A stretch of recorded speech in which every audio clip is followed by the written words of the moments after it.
So let's start with income tax. This is your MTP2 and we are going to start with MCQ, then we will follow with description part. Okay, descriptive part. Okay, सबसे पहले हम amendments देख लेते हैं before jumping to the case studies. देख सकते हो, you can read it yourself. Slab rates हैं and your capital classification shift किया कैपिटल गेन के लिए कि जो लॉन्ग टर्म हमारी एसेट है, ठीक है, लैंड के लिए और बिल्डिंग्स के लिए, वो हो गई 24 मंथ। मतलब you should have you hold your land and building up to 24 months और मोर, ताकि आप उसको क्या डिक्लेयर कर सको कि वो क्या है, आपका लॉन्ग टर्म कैपिटल एसेट है, नहीं तो फिर वो शॉर्ट टर्म कहलाएगा। Okay, next new tax rate वही है, देखो 12.5% विदाउट इंडेक्सेशन है। अगर आपने ऐसे जो है वो अगर बिफोर 23/7 जुलाई 2024 से पहले अगर आपने एसेट एक्वायर किया है तो रेजिडेंट इंडिविजुअल्स का अलाउड है कि आप 20% विद इंडेक्सेशन भी देख सकते हो। उसके पास एक बैकअप ऑप्शन भी है, नहीं तो फिर आपको 12.5% विद आउट इंडेक्सेशन करना पड़ेगा। ओके, और ये यू नो वेरी वेल कि 6 लाख की फर्स्ट बुक प्रॉफिट पे जो है लगता है 90% और 3 lakh whichever is higher, और नेक्स्ट जो बैलेंस बचता है उसमें 60% ऑफ द बुक प्रॉफिट होता है। Then are case studies start. Okay, question number 1 पढ़ लेते हैं पहले। क्या, what shall be the cost of acquisition. हमारा कॉस्ट ऑफ एक्विजिशन क्या होगा, किसके लिए, रेसिडेंशियल प्रॉपर्टी जो कानपुर में है, for competition of capital in the hands of mister Pankaj. ठीक है, कानपुर में जो रेसिडेंशियल हाउस प्रॉपर्टी है, हम उसके लिए कॉस्ट ऑफ एक्विजिशन देख सकते हैं। देखते हैं कॉस्ट ऑफ एक्विजिशन का क्या होता है। कॉस्ट देखते हैं, चलो इसमें किस तरीके से दे रखा है। Question number 1, mister Pankaj an Indian resident purchase a residential house property at Kanpur on 28/1998। अब देख लो 1998 है, 1998 है, which means you have to see कि 2001 में उसकी वैल्यू क्या होगी, 2001 में उसकी वैल्यू क्या होगी, राइट। तो उसने कितने की खरीदी थी, वैसे परचेज की थी 20.5 की। फेयर मार्केट वैल्यू जो स्टैम्प ड्यूटी वैल्यू है 1/4/2001 में 28.5 और 25 लाख से रिस्पेक्टिवली। 5/12 को Pankaj enter into a agreement ज्ञान के साथ कि वो बेच देगा अपनी प्रॉपर्टी को 61 लाख के लिए, और 2.5 लाख एडवांस में उसने ले लिया। फिर ज्ञान ने आगे की पेमेंट नहीं दी, तो फिर पंकज को क्या करना पड़ेगा, 45 करना पड़ेगा। इसमें एक और बात आती है कि आपने एडवांस अगर 45 कर दिया, 45 देखो लेने की बात नहीं हो रही है, एडवांस के 45 की बात हो रही है कि जब वो कैंसिल होगा, लेने की नहीं। 45 अगर एडवांस 45 हुआ है 1/4/2024 से पहले, तो वो कॉस्ट ऑफ एक्विजिशन में से कम हो जाता है। लेकिन अगर 1/4/2024 के बाद, 1 अप्रैल 2014 के बाद, सॉरी 2014 के बाद अगर क्या हो, अगर हमें मिले तो हम उसको दिखाते हैं IFOS में, ठीक है, इनकम फ्रॉम अदर सोर्सेज में दिखाते हैं। चलो यहाँ पे उसने हमसे कब 45 किया, उसने 5/2/2016 में किया, यानी बाद में किया है, ठीक है। ओके, नाउ 10/5/2025 में mister Pankaj sold house to mister Rohan 1.5। देखो यहाँ से हमें तो वही पता चल जाएगा कि आपकी कॉस्ट ऑफ एक्विजिशन क्या है, ठीक है।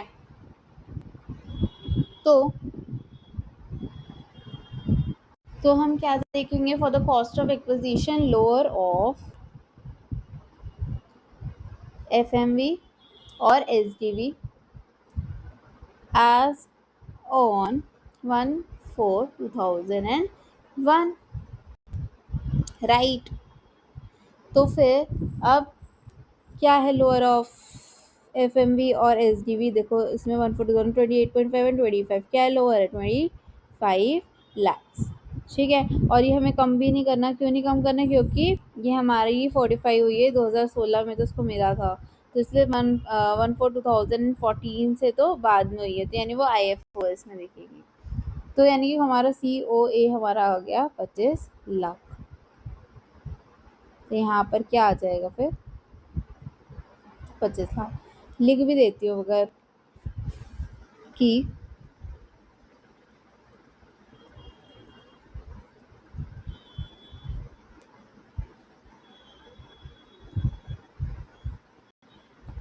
Fine. Now next question is saying, देख सकते हो आप, टू 25 lakhs आ रहा है, ठीक है. Cost of acquisition for the asset acquired before 1/4/2001, ठीक है. तो as per section 55, cost of acquisition is higher of actual cost, that is 20.5, और फेयर मार्केट वैल्यू 28.5. ठीक है. जो कॉस्ट ऑफ एक्विजिशन है, तो एस डी बी कैपिंग आ जाती है पर क्या चीज़ की, तो एफ एम वी जो 1/4/2001 में can not exceed the stamp duty value, वो कभी भी इंक्रीज नहीं होती. तो एफ एम वी जो है वो कैप हो गई 25 लाख में. ठीक है. क्या होता है, कॉस्ट या एफ एम वी से ज़्यादा. अब एफ एम वी बढ़ा है, ठीक है, एफ एम वी बढ़ा है, लेकिन F M V H D V से ज़्यादा नहीं होना चाहिए. तो फिर जब हम इनको कंपेयर करेंगे, वी विल गेट 25 लाख. जो एडवांस था 45 का वो नहीं होगा, डिडक्ट क्यों नहीं होगा, वो आई एफ ओ एस में दिखेगा, because it is 45 after 1/4/2014 as per section 56-9. Students often forget to amendment to reduce the 45 advance जो कॉस्ट ऑफ एक्विजिशन में से माइनस कर देते हैं. ठीक है, वो डेट का नहीं देखते हैं.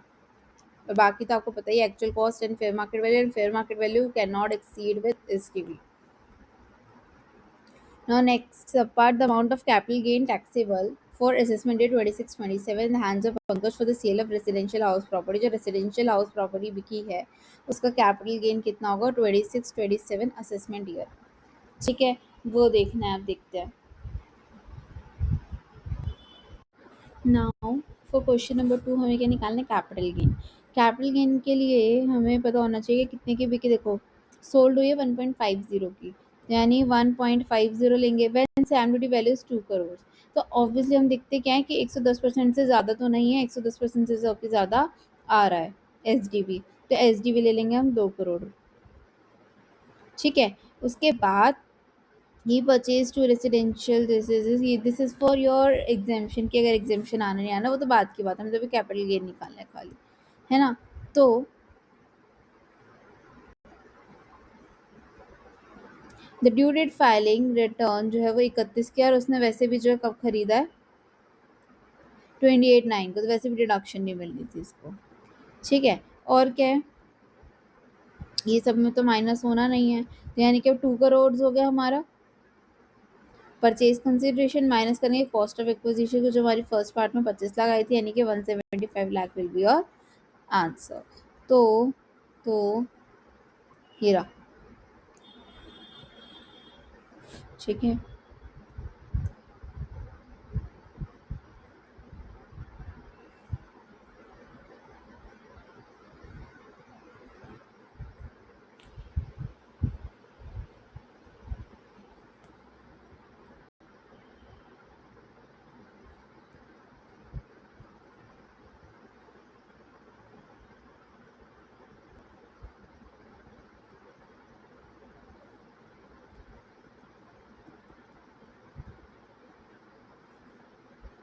ठीक है, सॉरी 25, ये हो जाएगा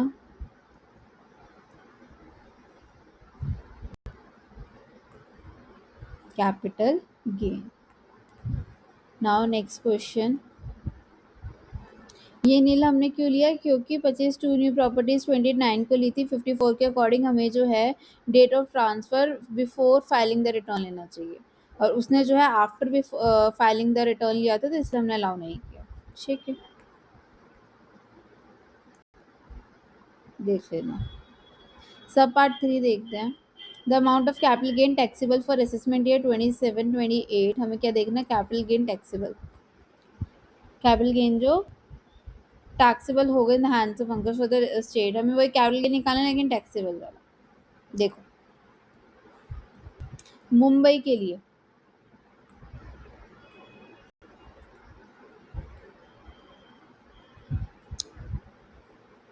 on 31st January 2027, Mr. Banga decided to sell the house property at Mumbai to his brother Mr. Gaurav for 58 lakhs, from whom 25,000 was received in cash. बाकी जो है साइन करा एग्रीमेंट को, और सेल डीड हुई registered 33/20/27. The stamp duty value of the house property in Mumbai on 31st January 2027 and 33 2027 was 61 lakh 64 lakh respective. ठीक है, stamp duty value भी दे दी। अब हमें कैलकुलेट करना है कैपिटल गेन टैक्सेबल। देखो, आपने जो है मिस्टर पंकज ने डिसाइड किया कि वो बेचेंगे किसको, मुंबई वाले को। कितने में बेची उसने? एडवांस ये तो 25,000, लेकिन किस में लिए? कैश में लिए। तो हम 15/1/2027 को उसने अगर कैश में लिया है कुछ, तो हम उसको नहीं देखते। ठीक है, उसकी एसजीवी को नहीं देखते। क्यों? क्योंकि कैश में अगर अकाउंट पे ही चेक वगैरह में होता तो हम ले लेते हैं एसजीवी, उसको ही कंसिडर करते हैं।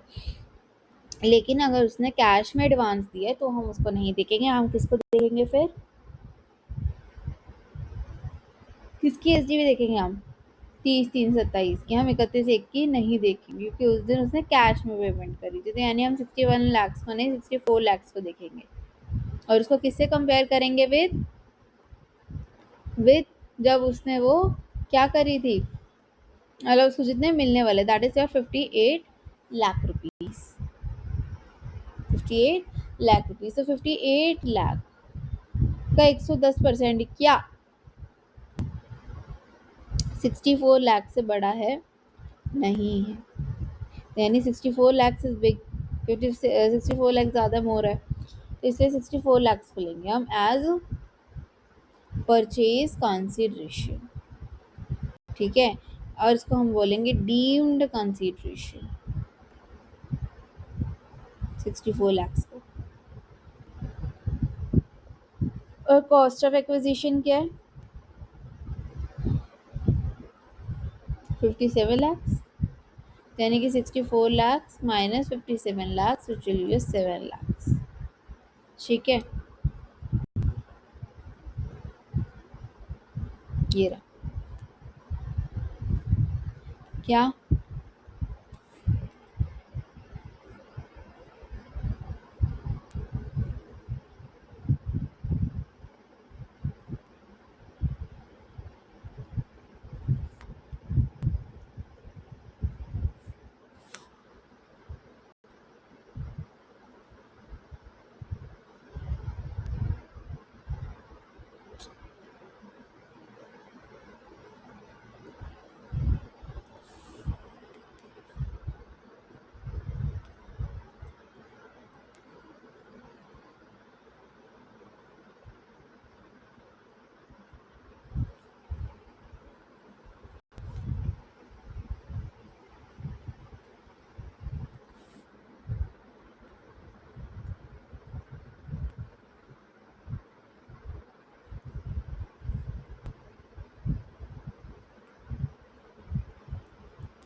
कौन सा? STCG। क्यों? एक साल फॉर 24 मंथ से कम था इसलिए। देखो,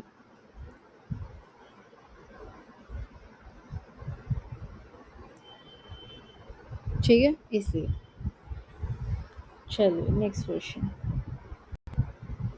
देखो 7 लाख है, शॉर्ट टर्म कैपिटल एसेट होगा क्योंकि कम है 24 मंथ से। Date of agreement, date of registration ना। सब part 4, amount taxable under section 56 to 10 in hands of mister Gaurav if any is, या तो नील आ गए या तो 1, 3 या 6, देखते हैं इनमें से कौन सा होगा। उसने क्या बोला कि जो टैक्सेबल होगा गौरव के हाथ में। गौरव ने क्या किया?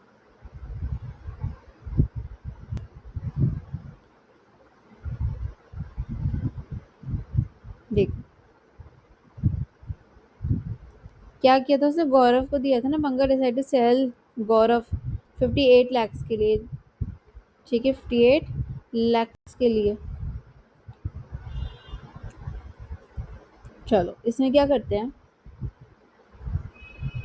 देखो पहले कि किसको दी है उसने। उसने अपने भाई को दी है। देखो, उसने अपने ब्रदर को दी है, कजन भी नहीं, ब्रदर को। तो याद हो, under section 56 to 10 if an immovable property is received for inadequate consideration, Differential stamp value is taxable.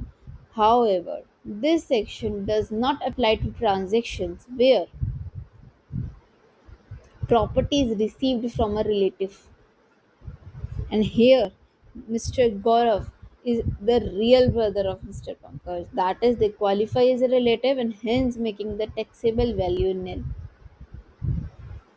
इसलिए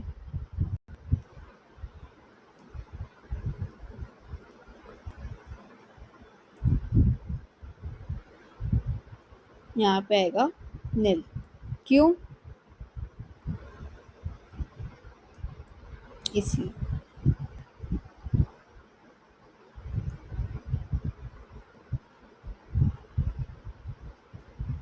despite buying it at an inadequate price, blood is thicker tax free. Transaction between defined relatives, parents, siblings, lineal ascendant, descendant, spouses never trigger the gift tax provisions under section 56 to 10. And सब part 5 क्या है वो देखते हैं. What shall be the tax rate available? Okay. With Mr. Pankaj with respect to sales of property at Kanpur during previous year 25-26. Assuming tax जो है fully deduct हो गया था, मतलब लोगों ने कर दिया था, यहाँ पे टीडीएस टीसीएस का आ गया और टैक्स कितना क्रेडिट होगा बताते. चलो कहाँ पे 25-26 का respect to sale of the property at Kanpur. देखो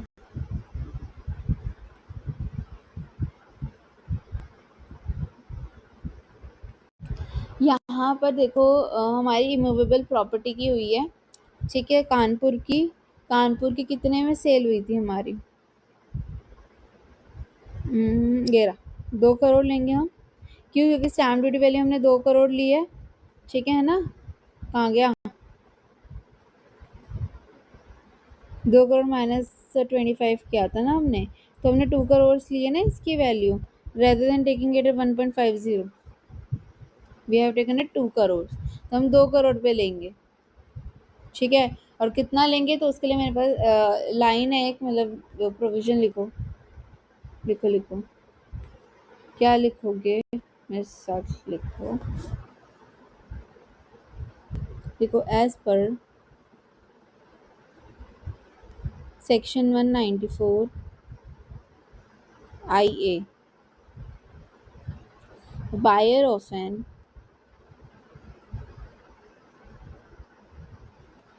immovable property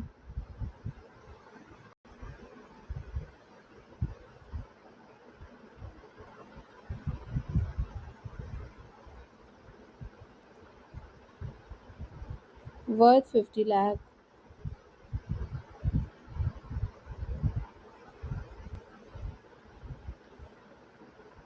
or more must deduct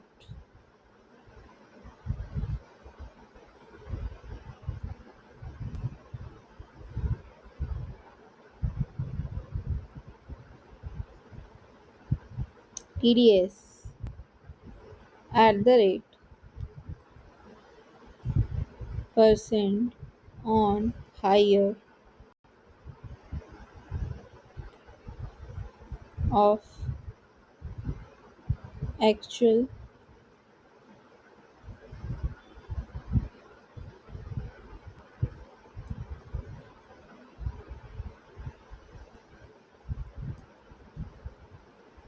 ठीक है. तो हमारी यहाँ पे SDV ज़्यादा है, 1 2 का कितना परसेंट TDS कटता है. 194 IA मैंने तो सेक्शन भी बता दिया.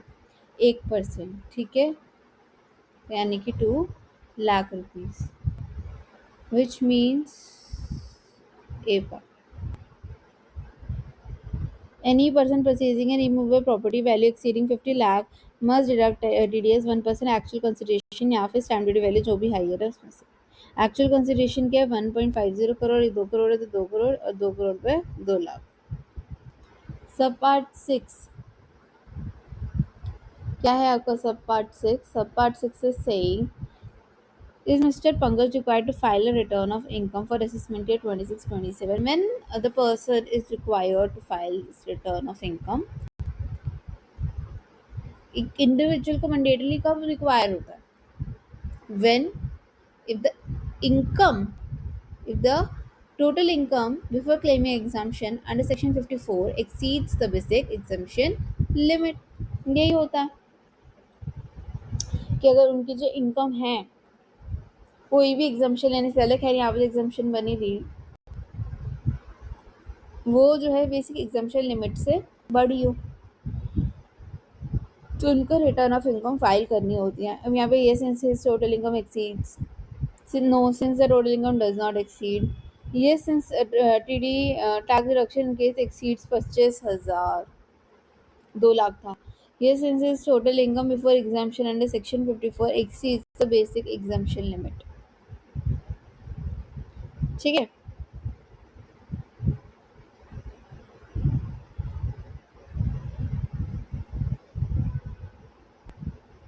तो अब हमारी टोटल इनकम कितनी है बिफोर सेक्शन 54 एग्जेम्पशन?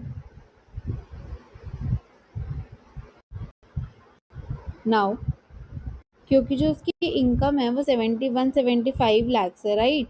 उसकी जो इनकम है वो कितनी है? 175 लैक्स है. तो यानी कि वो बेसिक एग्जाम्पशन लिमिट से ज़्यादा, और उसकी डिडक्शन जो है वो है नहीं कुछ, तो इसलिए क्या आएगा? Since his total income exceeds the basic exemption limit. देखो आ गया. सेक्शन 55 क्या है? 50C is your actual consideration versus SDP के बारे में. 54 री इन्वेस्टमेंट और डीडीएस 1% कटता है. ठीक है. Now stand alone. देखो सेकंड क्या कहते हैं कि मिस्टर दीपिका है वाइफ ऑफ मिस्टर संतोष.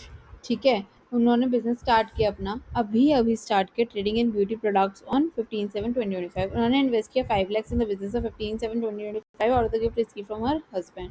उनका हस्बैंड से मिले थे 5 लाख और बाकी 4 लाख उन्होंने अपनी सेविंग से किए. उन्होंने प्रॉफिट कमाया 9 लाख का 25-26 में. अब हमको स्टेटमेंट बतानी कौन सी करेक्ट है. पहले हम ये बोलते हैं कि जब ईयर की स्टार्टिंग में होगा, ठीक है, 2025, तब हम मानते हैं कि भाई प्रोपोर्शनेट होगा प्रॉफिट एंड ऑल. यहाँ पे तो स्टार्टिंग में है ही नहीं, विच मीन्स नहीं होगा. बट हमने बोला वो न्यू बिजनेस है, स्टार्ट ही हुआ 15/7 को. This is an exception for that. अब एक्सेप्शन है तो 15/7 को यानी कि अभी प्रोपोर्शनेटली होगा, तो 9 lakhs है. ठीक है. इसमें 5 लाख किसका है? हस्बैंड का है. भाई हस्बैंड का है तो हस्बैंड को 5 लाख, 4 लाख किसके? जो दीपिका है उसके, यानी 5 लाख संतोष के और 4 लाख दीपिका के. तो इसका answer will be share profit of 5 lakh mister Santosh और 4 लाख जो है दीपिका के पास चला जाए. ठीक है. देखो answer. Individual transfer an asset indirectly directly to the spouse without adequate consideration. कोई भी इनकम आती है तो वो क्लब होएगी in the hands of the transfer. The gifted money is invested by the business spouse. The profit generated business club proportionately. तो ऐसे हो जाएगा. Now last question with the MCQs, then we will start with descriptive one. Mr. X resident है 47 years के salary employee. 7,25,000 जो उनकी income है वो है, और एग्रीकल्चर इनकम भी 1 लाख की उनकी. ओके. तो 725 इज योर अलग वाली और 1 लाख है अलग वाली, मतलब your agriculture income. Opt out कर रखा है डिफॉल्ट से, ओल्ड रिजीम में है 115 BAC में. बताओ क्या करना है. टैक्स लाइबिलिटी निकालनी है. कैसे निकालेंगे? पार्शियल इंटीग्रेशन करके. अब पार्शियल इंटीग्रेशन होती कैसे है भाई? तो हम लेंगे, देखो, तो हम क्या करते हैं, सबसे पहले हम कैलकुलेट करेंगे क्या चीज़, हमारी टोटल इनकम को टैक्स करेंगे अगर एग्रीकल्चर इनकम होती तो, इंक्लूडेड होती तो. ये मतलब देखो, सबसे पहले फर्स्ट स्टेप हमने लिया 725,000 which is your salary plus 1 lakh which is your agriculture income. ठीक है. हमने इसको लेके क्या करना है, हमें वो करना है टैक्स निकालना है. यानी कि हमें कितने का टैक्स निकालना है? 825 के का. निकालो. 0 to 250 nil, 250 to 5 12,500, 5 to 8 25 65,000, यानी कि 12,500 plus 65,000 will be your tax for this 77500. अब हम बेसिक एग्जाम्पशन लेते हैं. बेसिक एग्जाम्पशन लिए हमने 725 की, which is your 2.5 lakh plus 1 lakh. इसकी एग्जाम्पशन इसका कैलकुलेट करते हैं हम टैक्स, यानी कि 3.5 का. 350 का करेंगे तो यानी 2.5 लाख का, तो वो हो जाएगा 2.5 से 5 लाख की. तो सॉरी 2.5 लाख तक एग्जाम्पशन है, 2.5 से 3.5 हो गया का 5% हो गया 5,000. तो यानी कि हमने 5,000 निकाल लिया. अब इन दोनों को हम क्या करते हैं, सब्सट्रैक्ट करते हैं, क्योंकि एग्जाम्पशन को हटा देंगे जो 2.5 लाख वाली है. तो 77500 माइनस 5,000. ठीक है. नाउ रीबेट की बात करते हैं. रीबेट कितने में मिलता है, 5 लाख में मिलता है. 5 लाख से ज़्यादा है, हाँ ज़्यादा है, 825 लाख से, जबकि सॉरी 825,000 है हमारी तो इनकम, यानी हमें रीबेट नहीं मिलेगी. अब हम इसमें 4% सेस मिला देते हैं, which will give you 75,400. ठीक है.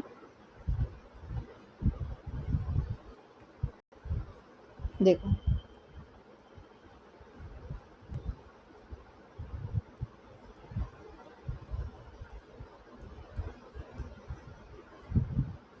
ठीक है. नाउ डिस्क्रिप्टिव पार्ट बहुत बड़ा है. लाइन वाइज एक एक पर्टिकुलर्स करेंगे. ठीक है. 15 मार्क्स है, बहुत इंपॉर्टेंट क्वेश्चन है, ध्यान से सुनना. देखो, mister Sunil is 48 years, resident Indian है, फर्निश किए हैं पर्टिकुलर्स. ठीक है. Following particulars for the year ended 1 March 2026. He occupies ground floor, fine, of his residential building and has let out first floor for the residential use at an annual rent of 2,95,000. उसको यानी इसकी income हो रही है.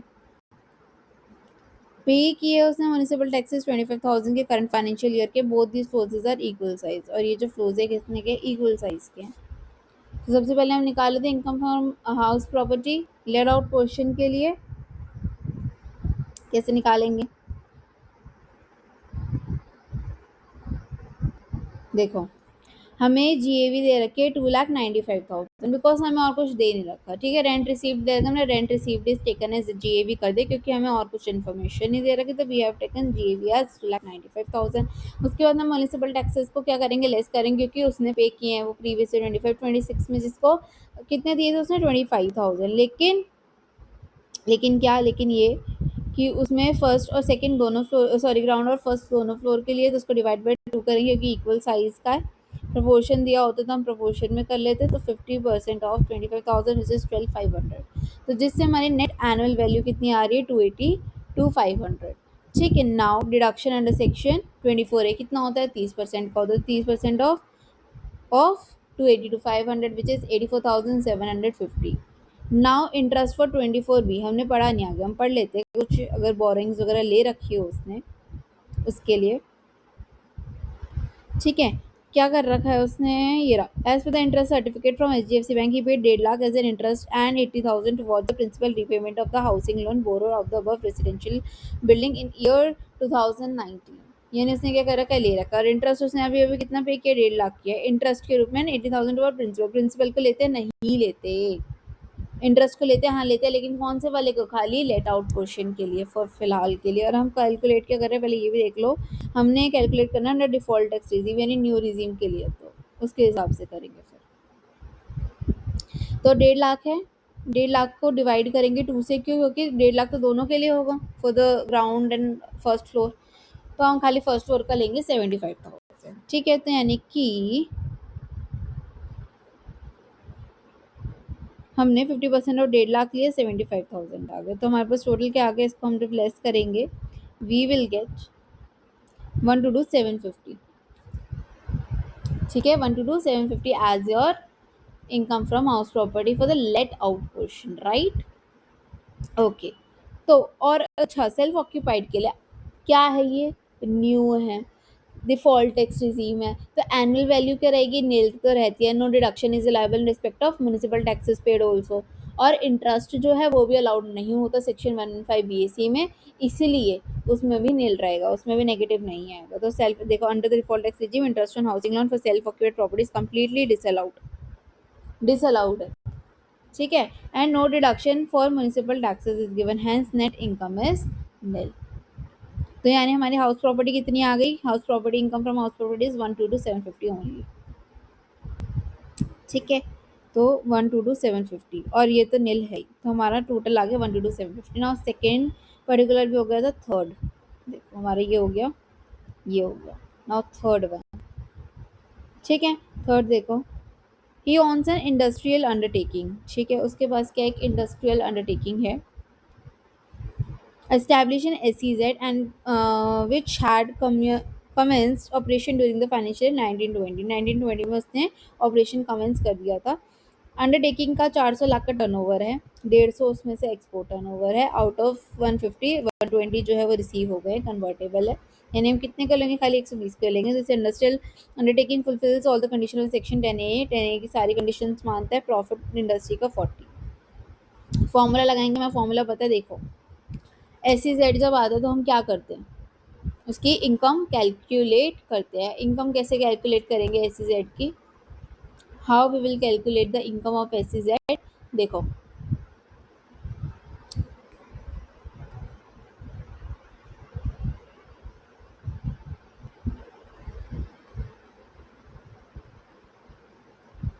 Profit from SEZ taxable in full for 115 BAC, section 10A deduction is not permissible, क्यों, क्योंकि if the individual files under section 115 BAC the entire profit 40 lakhs is subject to business।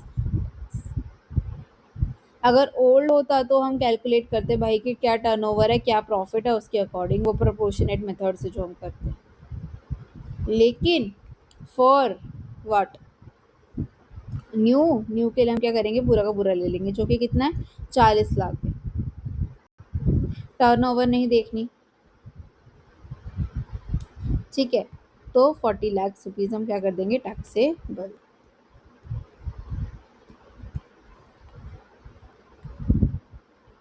ये भी हो गया इजी।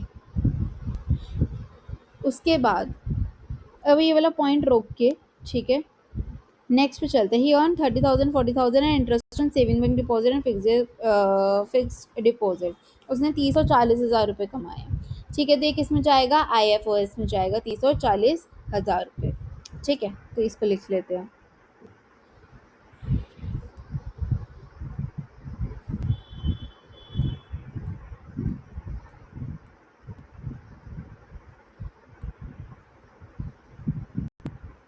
ये देखो 30,000 सेविंग और fix deposit, ठीक है।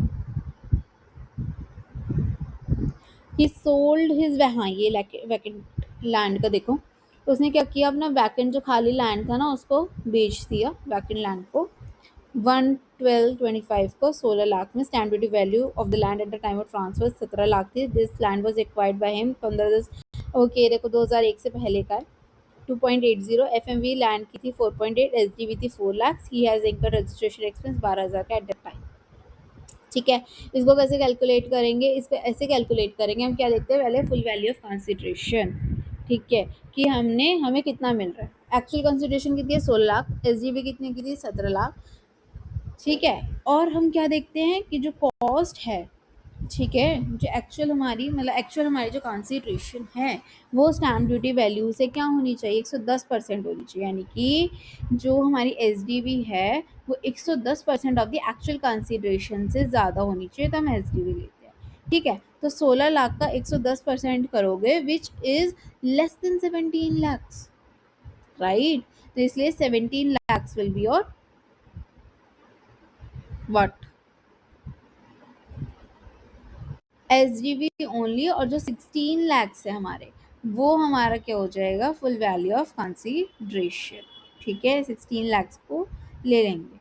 और हमारा कॉस्ट ऑफ एक्विजिशन जो है देखो यहाँ पे, वैकेंट हमने ली 16 लाख की, उसने मतलब बेची, सॉरी कंसिडरेशन उसने 16 लाख की बेची, स्टैम्प ड्यूटी वैल्यू टाइम कितने की थी, 17 की।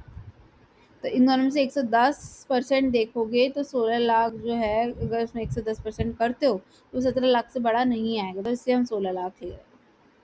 ठीक है, अब देखते हैं cost of acquisition. Cost of acquisition transfer कब हुई थी, 23/7/2024 को। तो indexation benefit would not be available. हम क्या देखते हैं, तो 23 कब हुई, देखो लैंड वाज एक्वायर्ड इतने हुई थी, लेकिन जो लैंड हमें बेची, कब बेची हमने, 1/12/2025 को, यानी कि आफ्टर 23 जुलाई 2024 बेची, तो हमें इंडेक्सेशन नहीं मिलेगा। पर कॉस्ट ऑफ एक्विजिशन क्या होएगा हमारा, कॉस्ट ऑफ एक्विजिशन कैसे निकालते हैं, हायर ऑफ एक्चुअल कॉस्ट या फिर fair market value. Actual cost हमारी कितनी हुई, देखो लैंड एक्वायर होता है 2.80 का, जिसमें हमारे 12,000 और लगे थे रजिस्ट्रेशन की। क्या 12,000 इंक्लूड होंगे, हाँ जी होंगे। ठीक है, तो इसलिए यानी कि हमारे 2.8 लाख रुपीज़ लगे प्लस 12,000 जो लगे, तो यानी कि 292 हो गए, 2.92 लाख। और फेयर मार्केट वैल्यू में 1/4/2001 को कितने रखे, 4.8। इन दोनों से हाइयर लेंगे, इन दोनों का हाइयर क्या है, पर ये देखना कि जो फेयर मार्केट वैल्यू है स्टैम्प ड्यूटी वैल्यू से ज़्यादा नहीं होनी चाहिए। स्टैम्प इन दोनों में से ज़्यादा कौन सा है, 4.8, यानी हम क्या लेंगे, इन दोनों का लोअर लेंगे, यानी 4 लाख लेंगे। 4 लाख लिया, ठीक है। कॉस्ट और एफएमवी का क्या लेंगे, अब किसको देखेंगे, 4 लाख को और कॉस्ट ऑफ एक्विजिशन को। कॉस्ट ऑफ एक्विजिशन हमारी कितनी है, जो एक्चुअल कॉस्ट है हमारी 2.92, इसमें से हम किसको लेंगे, whichever is हाइयर। पहले देखते हैं लोअर, फिर देखते हैं हाइयर। तो 4 लाख को लेंगे, ठीक है। तो हमारा 16 लाख माइनस 4 लाख करोगे तो 12 लाख आ जाएगा। और अगर नहीं समझ में आया कि क्या हाइयर क्या लोअर, तो मैं आपको लिखवा देती हूँ, नहीं तो शायद अगर लिखा हुआ होगा तो वही कॉपी कर लेना। ठीक है, देखो एक्चुअल कॉस्ट थी हमारी 280, उसमें हमने एक्सपेंस भी डाल दिए, तुम्हारे 292,000 बन गए। ठीक है, ओके। यहाँ पे एक काम करो, इसको 12,000 कर। फेयर मार्केट वैल्यू 1/4/2001 को कैप थी एट 1/4/2001 एसजीवी से, विच इज़ 4 लाख, उससे ज़्यादा नहीं हो सकती। न्यू रोल क्या आया, 12.5% विदाउट इंडेक्सेशन, 20% विद इंडेक्सेशन। लेकिन हम क्या देख रहे हैं यहाँ पर, ये नहीं लिखेंगे हम ये लिखेंगे कि क्योंकि वो 23/7/2024 के ओनर आफ्टर ली गई है, इसलिए नो इंडेक्सेशन। क्या ओनर आफ्टर ट्रांसफ़र हुआ इसलिए, ठीक है। और ये जो एक्चुअल कॉस्ट वगैरह का है, कॉस्ट ऑफ एक्विजिशन के लिए हम क्या देखते हैं, हाइयर ऑफ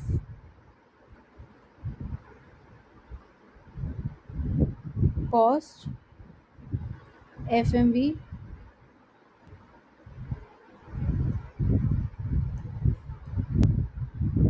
और एसडीवी, इन दोनों का लोअर, ठीक है, for cost of acquisition and for your this FVOC, that is a full value of consideration के लिए हम क्या देखते हैं, एक्चुअल कंसीडरेशन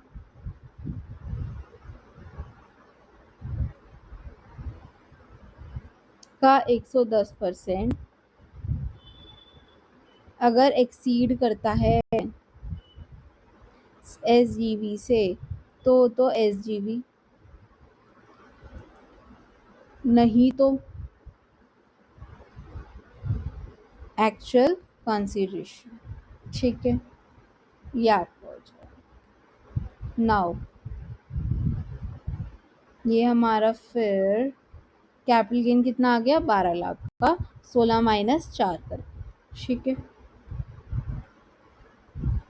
तो हमारा 4 पॉइंट रह गया था, फिफ्थ हो गया, सिक्स्थ हो गया। नाउ सेवन्थ क्या कह रहे हैं, उसने इंश्योरेंस प्रीमियम दिया 40,000 का life insurance policy of his son who is not dependent on him, जो उसके ऊपर डिपेंडेंट है, आगे काम आएगा डिडक्शन के लिए, अगर है तो नहीं है तो। देखो आगे अब बात करते हैं JJAA की, जो इतनी देर से मैं आपको रोकवा रखा था मैंने, उस पॉइंट की बात करते हैं। ठीक है, देखो क्या दे रखा है point. He employed 20 new employees for the said industrial undertaking during the previous year 25-26। Out of 20 employees 12 employees जो थे वो 15-25 को आए थे फॉर मंथली एमोल्यूमेंट 18,000, 25,000 की वो होती है लिमिट, बताया ना। And remaining were employed on 1 सितंबर 2025 ऑन मंथली एमोल्यूमेंट 12,000। ये जो सारे एम्प्लॉयज थे पार्टिसिपेट इन RPF, ओके, उन्होंने किया था, paid their emolument directly to their bank account. ठीक है, और डिडक्शन कितने के लिए मिलते हैं, 30% of the employ cost of the new employees employed during the previous year, जो भी है, फॉर 240 days और more during the previous year, allowable as deduction. तो 30% किसका होएगा फिर, तो यानी कि मिनिमम 240 days तो होने ही चाहिए और उससे ज़्यादा हो सकते हैं। तो क्या वो सितंबर वाले पूरे कर रहे हैं, नहीं कर रहे, वह 1 मई वाले कर देंगे, तो इसलिए 240 days के वजह से हमें कौन से लेने पड़ेंगे, 18,000 वाले लेने पड़ेंगे। कितने एम्प्लॉयज़ है, 12 एम्प्लॉयज़ है, तो 12 इंटू 18,000, ठीक है, इंटू हमारा 30%, और कितने महीनों के लिए, 11 months के लिए।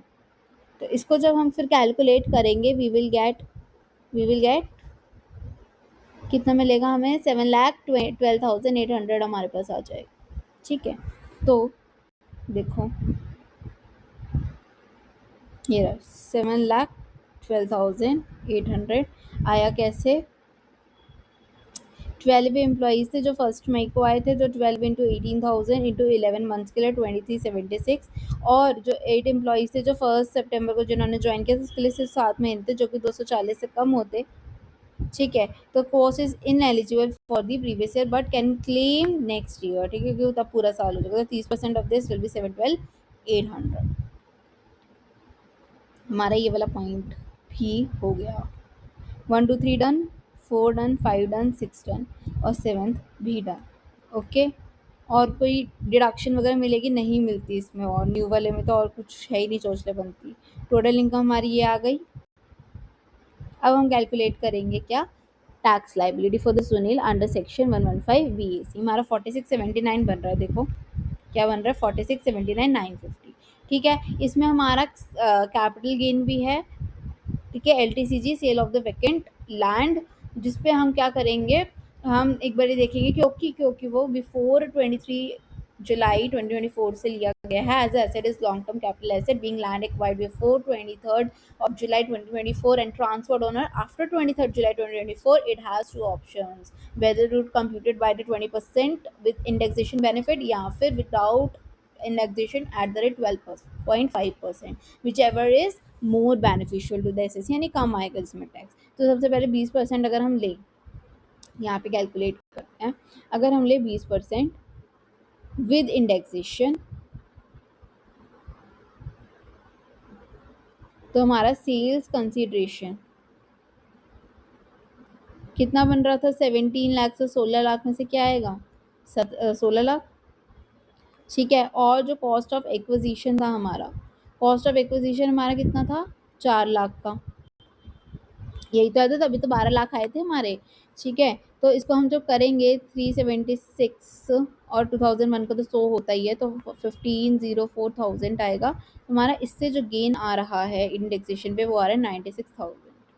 तो इसका अगर हम 20% करते हैं तो वो हमारे पास आ रहा है 19,200। और अगर हम विदाउट इंडेक्सेशन अगर हम कर रहे हैं 12.5%, तो वो तो सीधा 12 लाख का जो आ रहा है, एक सेकेंड में लिखा है ना 20%, तो यहाँ पे लिख देते हैं 12.5% विदाउट इंडेक्सेशन। ठीक है, तो क्या लगाएंगे हम, नहीं 12 लाख था, 12 लाख का 12.5% विच इज योर 1.5 लाख। कौन सा कम आ रहा है, ठीक है, तो हम कौन सा लगाएंगे, 1.5 लाख का, 1.5 लाख का लगाएंगे।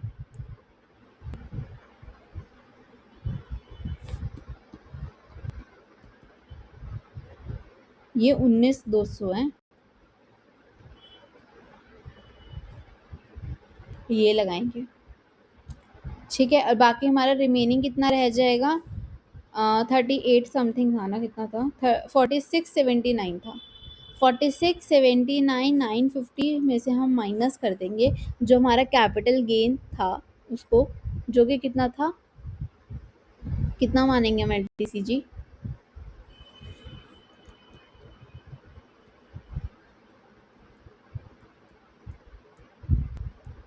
ठीक है, तो अब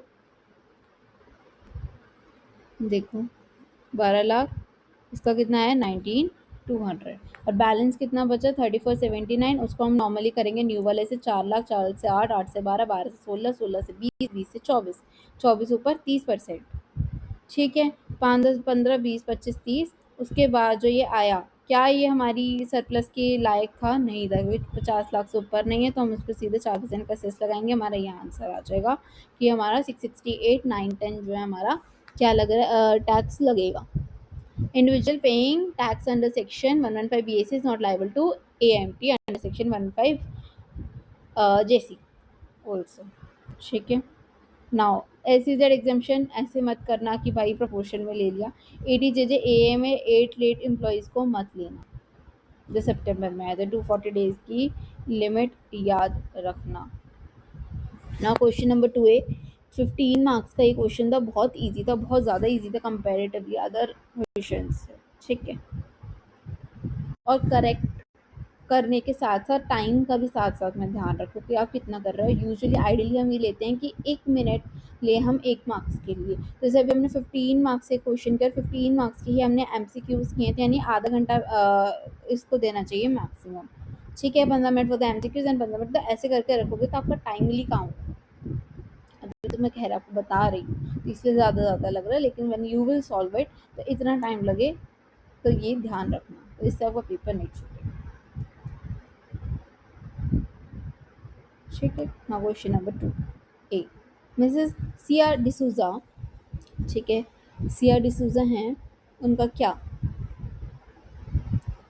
is an American, got married to Mr. Kabir of India in New York on 14th February 2025 and came to India for the first time.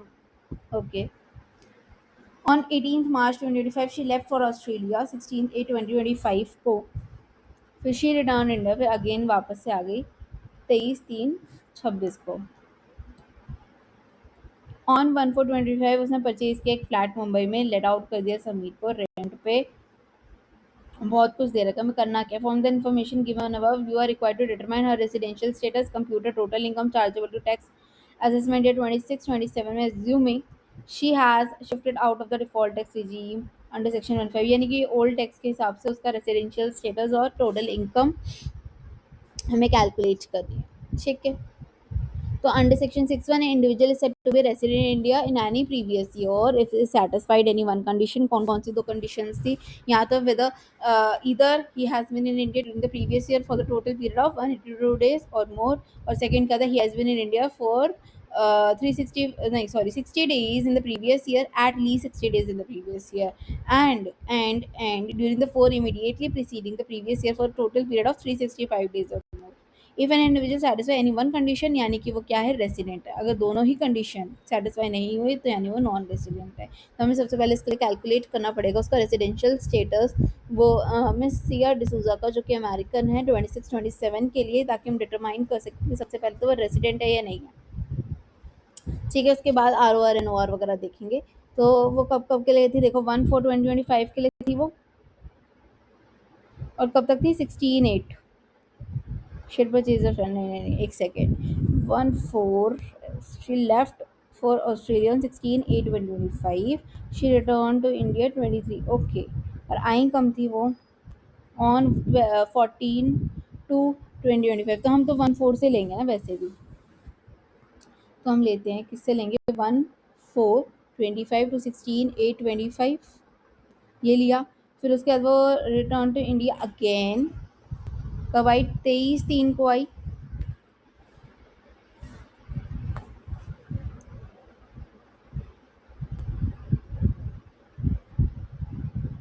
ठीक है, 23/3 को आई तो 23/3 हम लिखते हैं, 23/3 26, और कब तक 31/3 26, उसके बाद तो वो गई नहीं है। तो ये इनको कैलकुलेट करो तो 1 4 2 16 8 आ जाएगा आपका 138 डेज, और 23/3 से 31/3 ये आ गए 9 डेज, 147 डेज। क्या ये बन रहे हैं 182? नहीं बन रहे, सेकंड वाला देखना पड़ेगा। सेकंड वाले देखने के लिए 60 डेज होने चाहिए, तो हाँ भाई 60 डेज है, उससे ज़्यादा ही है। अब 4 प्रीसीडिंग ईयर्स, सॉरी हाँ 4 प्रीसीडिंग ईयर्स देखते हैं कि है या नहीं है। 365 डेज, तो उसका याद रखना 147 हो रहे हैं, ठीक है। चलिए previous year, while in the India during the previous year 25-26 उसने गोल्ड चेन ली, okay, she taken a loan 24-25 में कुछ भी नहीं दे रखा है यार। हाँ ये रहा ना 25, ये रहा 24-25 में 14-20-25 को came to India the first time 18-3-25, है ना। 18 को आई थी, तो 18 से 31 कितने दिन हो गए?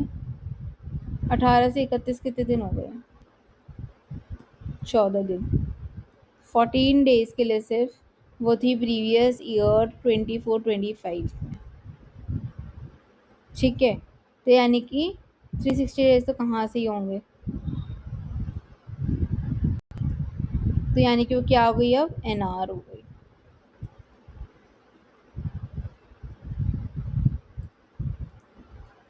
फाइन, चलो 147 डेज बन रहा था, इसमें 9 दिन बन रहे थे।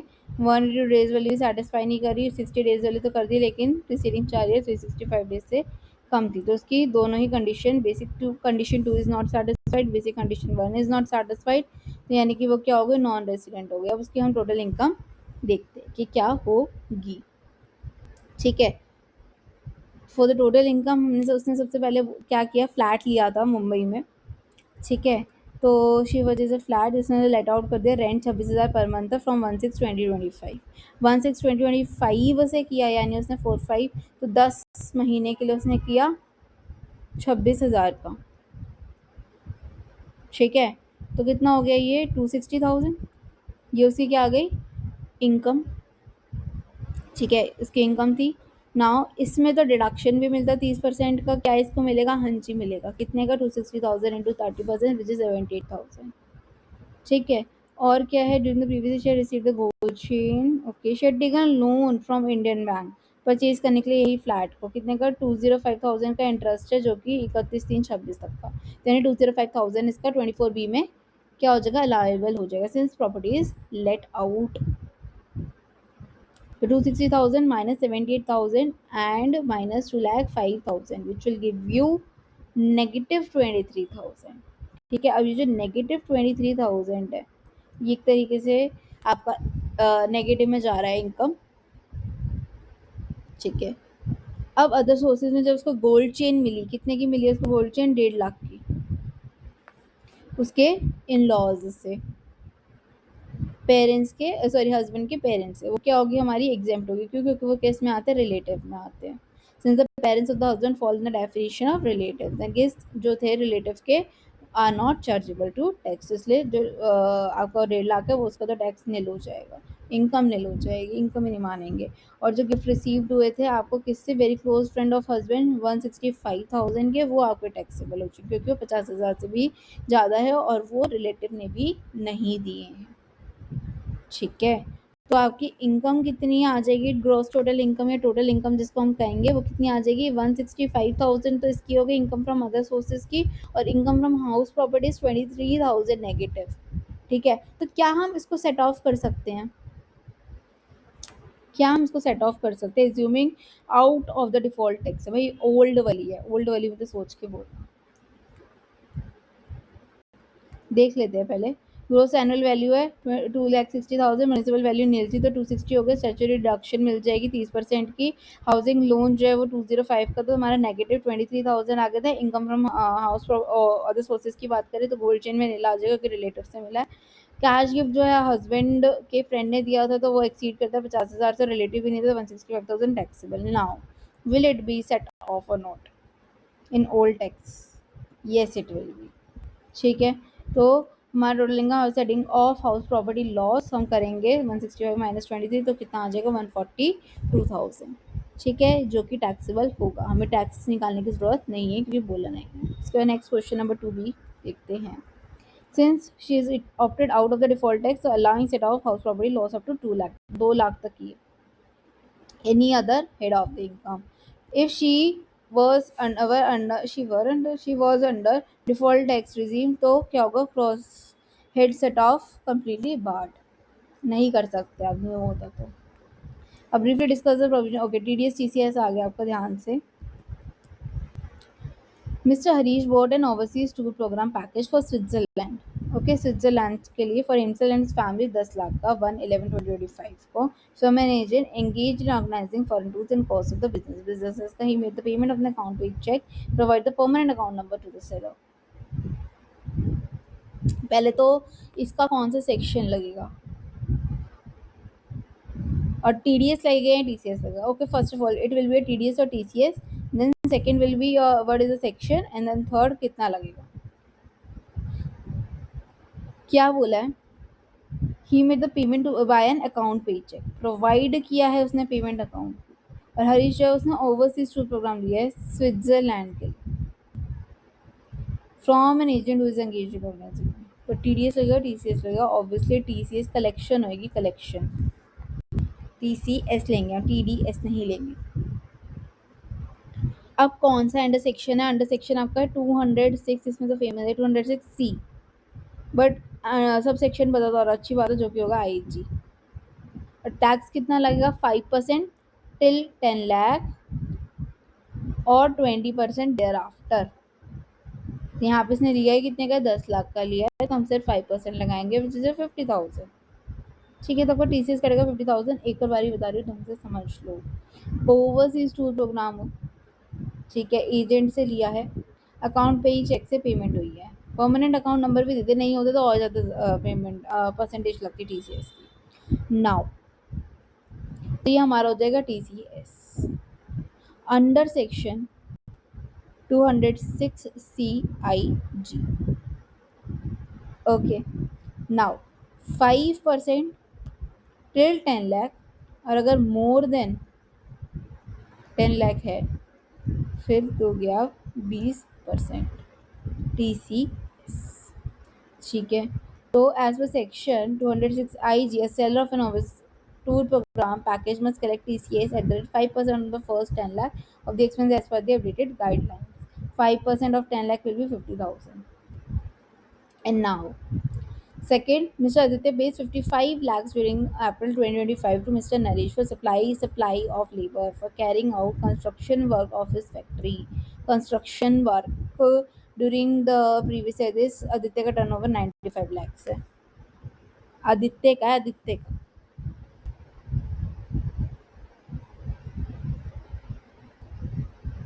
तो ये सबसे पहले टीडीएस है, टीसीएस है, फिर उसके बाद सेक्शन एंड देन परसेंटेज।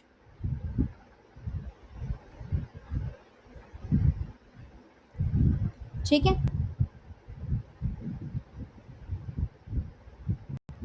उसकी टर्नओवर भी देख लो एक बारी, इट इज इम्पोर्टेंट।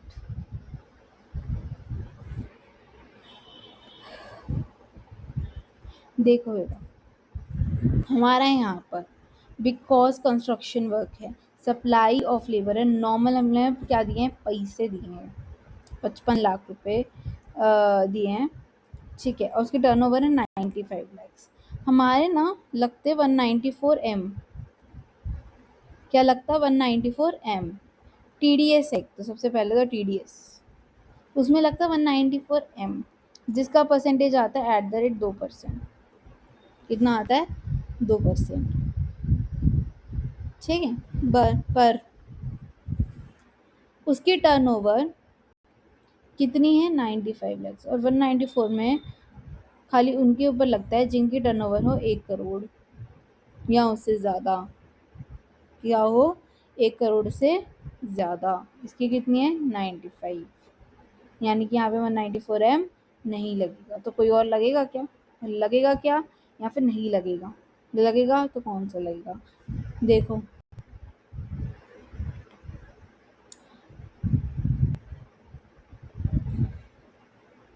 ये क्या आपको कॉन्ट्रैक्ट की याद नहीं दिला रहा? दिला रहा है तो बता दो फिर। कॉन्ट्रैक्ट का तो आपको पता ही है, सेक्शन 194C। 194C और C फॉर कॉन्ट्रैक्ट। ठीक है, कॉन्ट्रैक्टर है वो। और यहाँ पर क्या होना चाहिए 194C में जो पेमेंट है वो क्या होनी चाहिए? 50 लाख से ज़्यादा होनी चाहिए, जो भी है। तो यानी हम 194C में डिडक्ट कर सकते हैं टैक्स का। और कितना होता है? Eight the rate 2%। इंडिविजुअल है। तो केस ऑफ आदित्य के लिए supply of labour under section 194M, ठीक है, Aditya business turnover in the preceding financial कितनी है? 95 लाख है, जो कि 1 करोड़ से कम है। He is not required to deduct TDS under standard contractor provision. Sorry my bad. देखो पहले हम क्या करेंगे? 194C करेंगे, फिर 194 क्या देखेंगे हम? फिर 194M। पहले सी देखेंगे क्योंकि कॉन्ट्रैक्ट है तो हमें कॉन्ट्रैक्ट से याद आता है। लेकिन यहाँ पे 194C क्यों नहीं लगेगा? क्योंकि डज नॉट एक्सीड 1 करोड़, तो इसलिए हम 194M लगेंगे। ठीक है, mister Aditya has to deduct tax at the rate 2% under section 194M। क्यों? All the turnover in previous year 24-25 does not exceed 8 crore and is not liable to deduct tax at source under section 194C since the payment of the contractor Naresh exceeds 50 lakh, क्योंकि वो 50 लाख से ज़्यादा है, तो इसलिए किस में कटेगा? 194M में। ठीक है, at the 2% on 55 lakh which is TDS का 2% करो, 55 लाख का 2% भी 1,10,000। ठीक है, तो देखो क्योंकि आदित्य का business turnover in the preceding financial year जो था वो क्या है? 95 लाख से, जो कि 1 करोड़ से कम है, तो इसलिए वो 194C में उसका नहीं होगा, 194M में होगा, क्योंकि वो इंडिविजुअल HUF है, नॉट लाइबल अंडर 194। 194M लगाते ही कब है? जब 194C और J नहीं लगता। My bad, sorry, so sorry. ठीक है, if the aggregate annual payment to the contractor exceeds 50 lakh, 194M लगा देंगे। 55 लाख से वैसे ही, तो 194M टर्म्स अपडेटेड 2% का reduced from 5% by the reason finance act. 5% से 2% हो गया वो। 55 लाख का 2% 1,10,000। ठीक है, रिविजन कर लेते हैं। 194M किसके लिए? Individual contract payment exceeding 50 lakh, 2% लगता है। 206 CIG किसके लिए लगता है? TCS और ओवरसीज पैकेज रेट कितना लगेगा? 5% बेस लाइन और अबव 20%। ठीक है, 194C अगर नहीं लगेगा तो 194M लगेगा। और सी किस में नहीं, क्यों नहीं लग रहा? क्योंकि उसका जो टर्नओवर है वो 1 करोड़ से क्या है? कम है, इसलिए। Now next question number 3A, जिसके अंदर हमें क्या करना है लास्ट देखते हैं। Compute the gross total income of miss Priyanka if she exercise option to shift out of the default tax regime, यानी वही न्यू नहीं ओल्ड के अकॉर्डिंग हमें कैलकुलेट करनी है। बहुत बड़ा क्वेश्चन है भाई ये तो। चलो सबसे पहले हमें क्या गिवन है? सैलरी गिवन है, तो हम सैलरी लिख लेते हैं। ठीक है, बना ले क्या? चलो यहीं पे बना लेते हैं। सबसे पहले this is your working note. Okay, पहले लिखेंगे हम सैलरी, जो कि कितनी गिवन थी? 40,000 into 12, 4,80,000।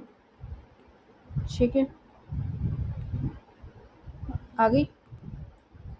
Now value of medical facility in hospital maintain by the company. देखो ओल्ड है, याद रखना, मेडिकल फैसिलिटी हॉस्पिटल मेंटेन्ड है और कंपनी ही रख रहा है मेंटेन करके, तो 10,000 का क्या होगा? Taxable free medical facility.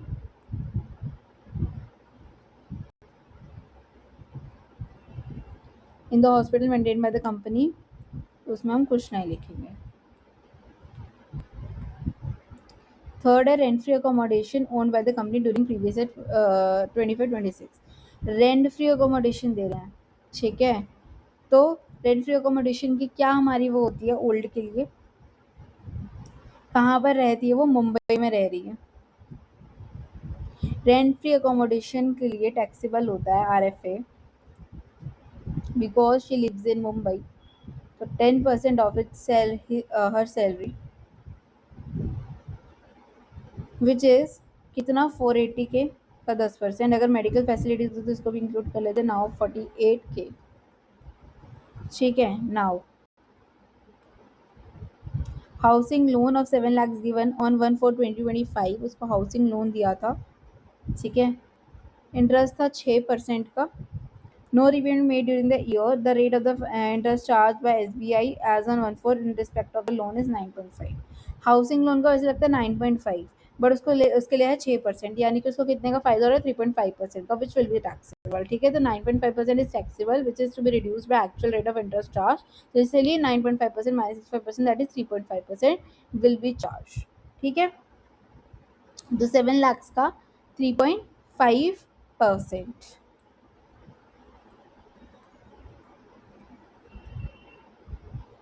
perquisite of interest on loan 9.5 minus 6%, 9.5%, ये आ गया हमारा 3.5%। तो इसको अगर हम करेंगे हमारे पास आ जाएगा 24,500। ठीक है, now a dining table was provided to miss Priyanka at her residence. This was purchase on 1/6/22 for 60,000 और प्रियंका को दे दिए 30,000 के लिए। 60,000 की थी, 30,000 के लिए दे दिया। ठीक है, और कब दी है हमने इसको? 1/5/2025 को दिया। एक महीना हुआ है, 1/4 से 1/5 तक एक महीने में दिए। ठीक है, तो हम क्या करते हैं डाइनिंग टेबल के लिए, फर्नीचर के लिए मतलब डाइनिंग टेबल 60,000 की थी, 10% लेंगे उसका फॉर 1/12 एक महीने के लिए। कितना आ जाएगा? 500 रुपये।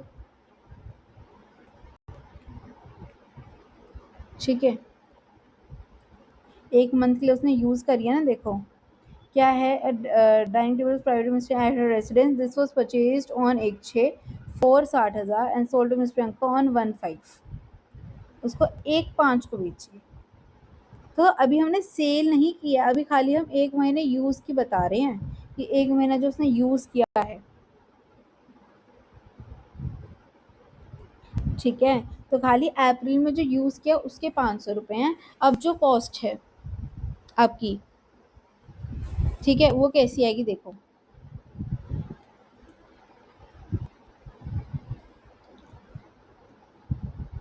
परक्यूसेट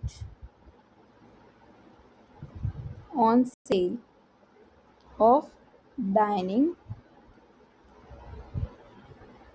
टेबल, कॉस्ट कितनी थी आपकी? 60,000 की। डेप्रिसिएशन लगाओ 10% 2 साल के लिए SLM मेथड पर for 2 years।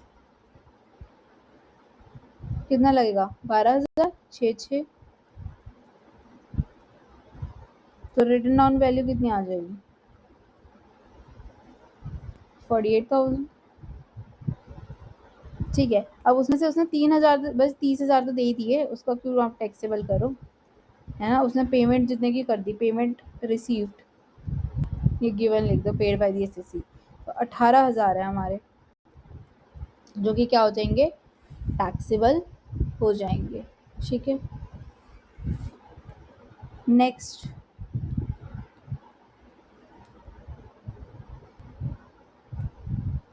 Personal purchase through credit card provided the company amounting 10,000 was paid by the company, no part of the amount was recovered from Priyanka. यानी 10,000 की सीधा सीधा उसने क्या कर दी? परचेज किया। तो परचेजेस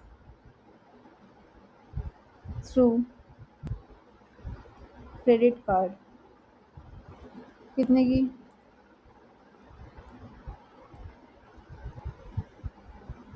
ठीक है, सिंपल।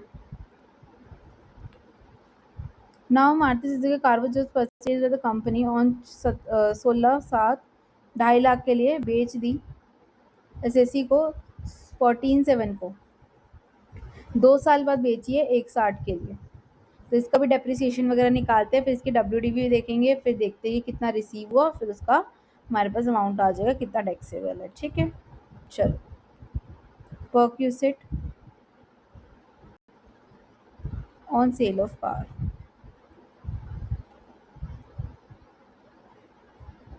कितना है? ओरिजिनल कॉस्ट आपकी कितनी थी? कॉस्ट 2.5 लाख की।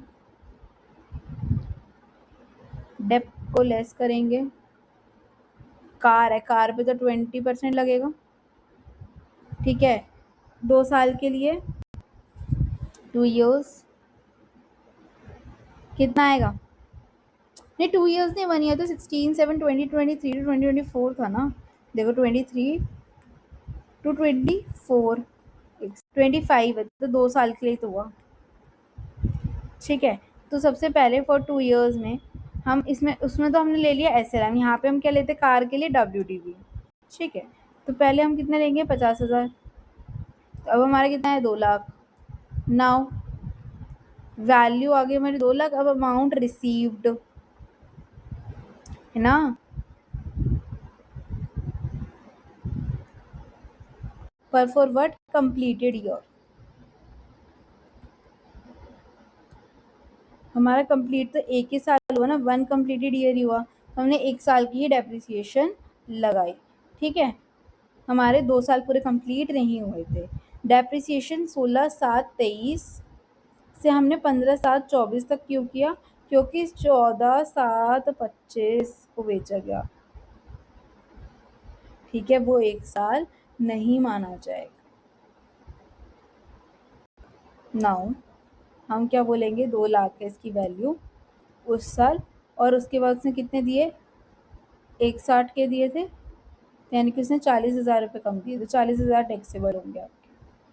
तो अब जब आप टोटल करोगे 480 को, 48K को, 24,500 500 को, और क्या है 48K माइनस, नहीं 48 नहीं, 18K को, और 10,000 को, और 40,000 को, तो आपका ये सम टोटल आएगा इनकम फ्रॉम सैलरीज 571,000। ठीक है, आपका हो गया पूरा। Now other income receive by the assessee during the previous year 25-26 ABC, और फिर लास्ट में हमें डिडक्शन का दे रखा है। ठीक है, तो जो हमारी वो है इनकम फ्रॉम अदर सोर्सेज, उसमें क्या क्या दे रखा है? इंटरेस्ट ऑन FD 7,000 की मिली। Income from specified mutual fund 3,000 का मिला। Interest on bank FD of minor married daughter, तो क्या मैरिड डॉटर है माइनर, वो क्लब होगी under default, out of the default है, तो ओल्ड वाली है, तो यानी कि येस हो जाएगी। पर इसमें हमें और क्या मिलेगा? डिडक्शन में मिलता है 1,500 का, वो मिल जाएगा। और क्या लिखा है? हमें क्या निकालना था? इसका ग्रोस टोटल इनकम, और deposit in PPF made during the year 40,000 का, तो ग्रोस ऐसे ही हो जाएगा हमारा। हमें ये इसको नहीं करना, कहीं माइनस करते तो नेट आ जाएगा। फिर तो deposit in PPF made during the year 40,000 हम नहीं छेड़ेंगे। ठीक है, तो अब इसका सोल्यूशन देखो। देखो बेसिक सैलरी आ गई 480, वैल्यू ये एग्जाम्प्ट आ गया, RFA 10%, क्योंकि मुंबई की पॉपुलेशन 40 लाख से ज़्यादा है। कॉन्सेशनल रेट को माइनस करके 24,500 7 लाख का, जो 9.5 -6% करेंगे। डाइनिंग टेबल की परक्यूसिट कितनी होगी? 10%, एक महीने के लिए, अप्रैल 2025 के लिए 500, और फिर बाकी जो सेल हुई WDV after 2 completed years versus sale price 18,000। Credit card के लिए फुल्ली टैक्सेबल 10,000, और परक्यूसिट सेल पे भी 1 कंप्लीटेड ईयर 40,000। ग्रोस सैलरी आगे, इसमें स्टैंडर्ड डिडक्शन नहीं करेंगे हम 50,000 का। ठीक है, जो क्या करते हैं हम सैलरी के लिए करते हैं, नहीं करेंगे। हमारी इनकम ही कितनी आएगी? 583 आएगी। वैसे तो अभी इसने वो कर रखा है ना, क्या बोलते हैं, चलो इसको, हाँ सॉरी, स्टैंडर्ड डिडक्शन इसकी तो करेंगे ही, हमारी 571 आएगी। और फिर इनकम फ्रॉम अदर सोर्सेज करेंगे हम, तो 7 लाख नहीं, 7 लाख नहीं, 7,000 है। ठीक है, और इनकम स्पेसिफाइड म्यूचुअल फंड 3,000, और ये क्लब वैल्यू 4,000 माइनस 15 करेंगे 2,500 आ जाएगी। इनकम आगे 1250, टोटल करेंगे 571, 1250 की कितनी आएगी? 583 500। ठीक है, ये वर्किंग्स दे रखी है। मेमोरी टेक देखो क्या है? कंप्यूटर इलेक्ट्रॉनिक्स की 50% WDV है, मोटर कार से 20%, और बाकी सब फर्नीचर वगैरह की कितनी है? 10% SLM पे। ये दोनों कितनी है? WDV, इसकी क्या है? SLM। Take only fully completed years, fractional years must be ignored. उनको नहीं लेना है, बहुत इंपॉर्टेंट है ये। नाउ क्वेश्चन नंबर 3B, आपको क्या निकालना है? Book profit of the firm 40B के अकॉर्डिंग इनकम टैक्स और amount of salary can be paid to the worker partners as per section 40B, आपको ये निकालना है। ठीक है, ये कैसे निकले? बुक प्रॉफिट का मतलब क्या होता है? Net profit as per the profit and loss account for the relevant previous year computed in the manner laid down in the chapter 4D as increased by the aggregate amount of the remuneration paid or payable to the partners of the firm if the same has been already deducted while computing the net profit. Hence जो क्या बोलते हैं, book profit हमारी क्या होती है कि ऐसा नेट प्रॉफिट जो एज प्रॉफिट या लॉस अकाउंट के अकॉर्डिंग रेलेवेंट प्रीवियस ईयर का होता है, जो चैप्टर 4D के अकॉर्डिंग हमने बनाया होता है, एग्रीगेट करके अमाउंट ऑफ रेमुनेशन जो हमने पे किया है या पेएबल है to the partners of the firm, अगर वो डिडक्ट हो चुके हैं तो। ठीक है, तो हम कैसे कैलकुलेट करेंगे book profit of the firm 40B के अंडर? देखो, Ravi and sons partnership firm है of the two partners. Net profit हमारी है 750, ठीक है, यानी कि हमने हमारे पास है 750K before deduction of the following. ठीक है, कुछ भी अभी तक डिडक्ट नहीं हुआ होगा। सैलरी है 25,000 की each per month payable to 2 working partners of the firm as authorized by the deed of the partnership. Partnership firm में है अलाउड, ठीक है, पर ओके ठीक है, छोड़ो। सो depreciation of the plant and machinery section 32 2.5 lakh का क्या डेप्रिसिएशन को, ये हमारा नेट प्रॉफिट है, हमें बनाना है इसको बुक प्रॉफिट। ठीक है, क्या 2.5 लाख रुपए माइनस होगा? हाँ होगा। ठीक है, interest on capital 15% per annum as per the deed of the partnership. Amount of the capital eligible for interest 6 lakhs for both the partners. 6 lakhs है दोनों पार्टनर्स के लिए, ईच ने लिखा तो 6 लाख का 15%, पर हमारा 15% है, ठीक है, और एज पर पार्टनरशिप है, ठीक है, लेकिन हमारा स्टैट्यूटरी लोग क्या कहते हैं कि 12% से ज़्यादा नहीं होना चाहिए। कौन सा स्टैट्यूटरी लॉ? सेक्शन 40B कहता है। तो 6 लाख का 12% ही माइनस होगा, विच इज 72,000।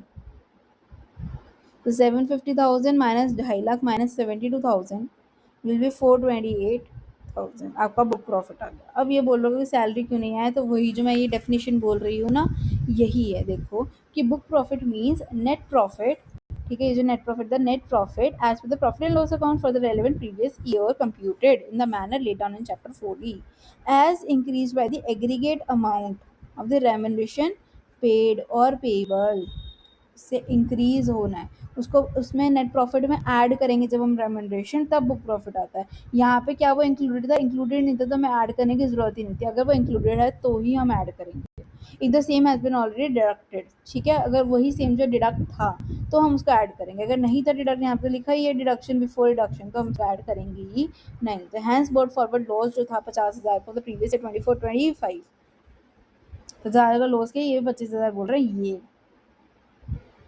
हाँ sorry, carry forward loss of 50,000 भी है, ये वाला जो 50,000 है of the previous is not allowed to be set off for the computation of book profit. ठीक है, तो सैलरी भी नहीं हुई और जो कैरी फॉरवर्ड लॉस है 50,000 का वो भी नहीं ऐड होगा, ये लेस होगा, कुछ नहीं होगा। तो बुक प्रॉफिट का क्या होएगा? देखो, net profit adjustment 750, 2.5 lakh minus हो गया, ये 12% कैप हो रखा है। मैक्सिमम अलाउेबल रेमुनेशन कितनी होती है एज पर अपडेटेड प्रोविजन? कितना? 6 लाख, फर्स्ट 6 लाख पे कितना? 3 लाख या 90% पे book profit whichever is higher. तो हमारा 6 लाख का कितना हुआ? आर बुक प्रॉफिट इज 428, तो उसका 90% ऑफ 428 385, ठीक है, 385 और 3 lakh whichever is higher is 385। तो हमने कैलकुलेट कैसे किया? जो 25,000 हैं हमारे, वो किसको देने? दो पार्टनर्स को देने हैं 12 महीने के, तो यानी कितना आ गया? 6 लाख। और हमारे पास होता ही कितना है? क्या होता है हमारे पास कि हमारी जो सैलरी है उसका, है ना, जो हमारी सैलरी है उसका फर्स्ट 6 लाख जो है वो या तो 3 लाख या फिर 90% of that book profit whichever is higher को हम देते हैं। तो अभी जो 6 लाख है इसको 90% करते हैं, कितना आ रहा है 90% इसका? 385, और 3 lakh whichever is higher, whichever is 385,000, यानी कि हम 385,000 लेंगे maximum allowable working partner salary. ठीक है, ये हमने कितना लेना है 385,000, तो इसलिए hence liable working partner salary assessment ये 26-27 के लिए provision for the section 40B कितना आएगा 385 यानी 385 भी आप काट सकते उतना ही अलाउेबल है, उतना ही दिखाओगे आप खर्चा। बॉट फॉरवर्ड लॉस ऑफ 50,000 क्यों while getting book profit brought forward business costs are adjusted later while arriving at total income not the book profit stage. Question number 4a. Following are the details of Mr. Roshan, a resident Indian, relating to the year 31/3/2026, short-term capital gain, loss from house property, speculative, card game, boat forward, dividend and loss. ये सब दे रखा है आपकी। Mr. Roshan's wife Shamita is employed with the Ray Limited. Monthly salary 25,000, where Mr. Roshan hold 21% of the share. Shamita के पास कोई भी adequately qualified कोई भी एजुकेशन नहीं है, वो क्वालिफाइड नहीं है for the post held by इन इन रे लिमिटेड। तो ये रिक्वायर टू कैलकुलेट क्या compute taxable income mister Roshan की। शिफ्ट आउट हो रहे हैं यानी ओल्ड, और हमें कैरिड फॉरवर्ड लॉसेस भी देखने हैं। ठीक है, सबसे पहले तो भाई जब वो एलिजिबल ही नहीं है शमीता, तो salary income of mister Roshan will be कितना आएगा, देखो कितना है उसका 25,000 पर मंथ है, तो 25,000 इंटू 12 आ जाएगा विच इज़ 3 लाख। और इसमें स्टैंडर्ड डिडक्शन कितने के लिए पुराना है, तो 50,000 के यानी 2.5 लाख। ठीक है, ओके। नाउ हमारे पास और क्या गिवन है, शॉर्ट टर्म कैपिटल गेन है 1.5 लाख का, तो STCG ऐसे के ऐसे दिखा दिया, STCG 1.5 लाख का। Loss from house property 2.5 lakh, 2.5 lakh का लॉस हो रहा है, कहाँ से लेस करते हैं हम, कहाँ से 2.5 लाख को हम लेस कर सकते हैं।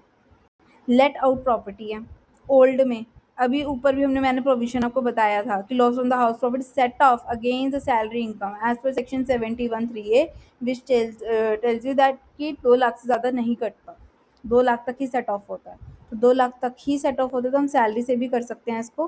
तो जो 2.5 लाख की सैलरी है, इससे हम लॉस ऑफ हाउस प्रॉपर्टी को भी सेट ऑफ कर सकते हैं। 2 लाख को अगर हमने कर दिया तो हमारा 50,000 बचा।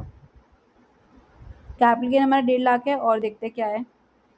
लॉस ऑन स्पेक्यूलेटिव बिजनेस, क्या स्पेक्यूलेटिव बिजनेस किसी से भी जाएगा, नहीं। लॉस फ्रॉम कार्ड गेन नहीं। Bought forward long term capital loss हो रहा है हमारा 86,000 का। ठीक है, और क्या है, और कुछ भी गिवन है क्या। डिविडेंड फ्रॉम दिस 11 लाख का, या IFOS में जाएगा डिविडेंड हमारा। ठीक है, और लॉस फ्रॉम टी बिजनेस यानी ये तो हम किससे कर सकते हैं, कोई भी वैसी नहीं है तो हम STCG से भी कर सकते हैं। टी बिजनेस कितने का था, 106,000। ठीक है, पर इसको लिखो, इसको ऐसा करती हूँ।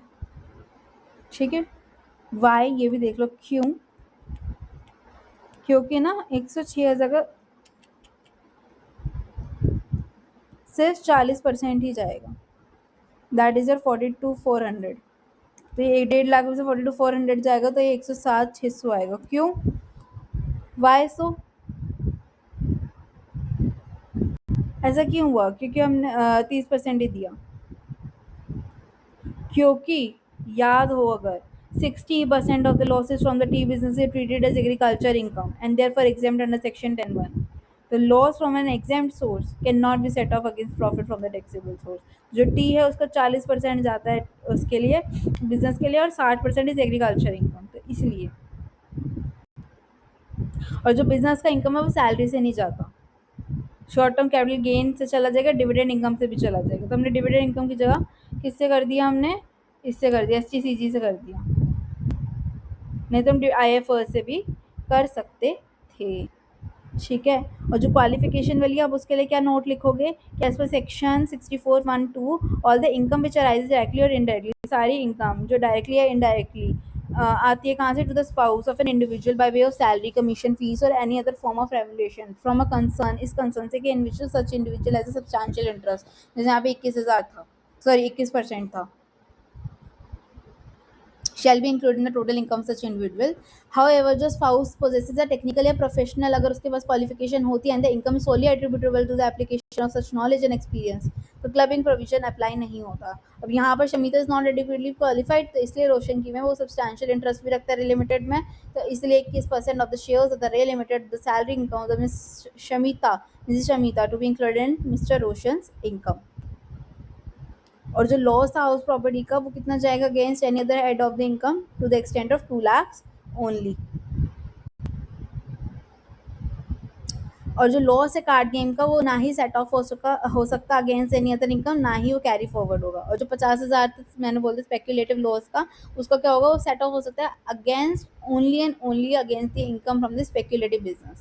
इसलिए जो लॉस है क्या हो जाए कैरी फॉरवर्ड, क्योंकि हमारे पास कोई भी स्पेक्यूलेटिव बिजनेस है ही नहीं अभी इसमें, मतलब जो प्रॉफिट में दिखा रहा हो. ठीक है, तो फिर हम क्या करेंगे, अब हमारी सैलरी इनकम कितनी थी 3 लाख की,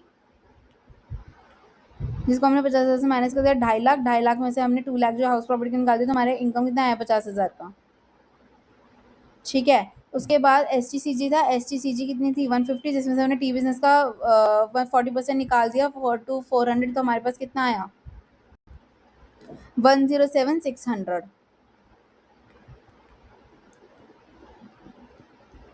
और हमारे पास क्या था डिविडेंड इनकम, जो थी डिविडेंड इनकम कितने की थी 11 लाख की.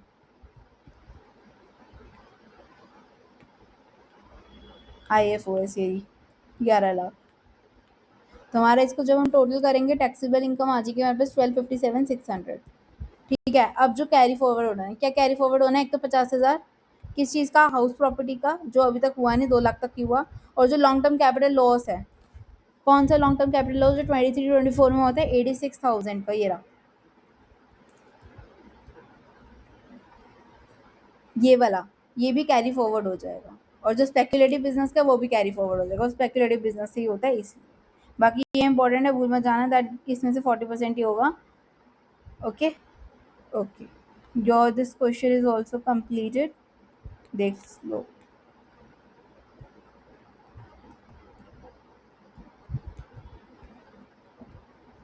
ये जो टी बिजनेस है ये इसमें से भी जा सकता था. ठीक है, डिविडेंड में से भी हम माइनस करके दिखा सकते थे.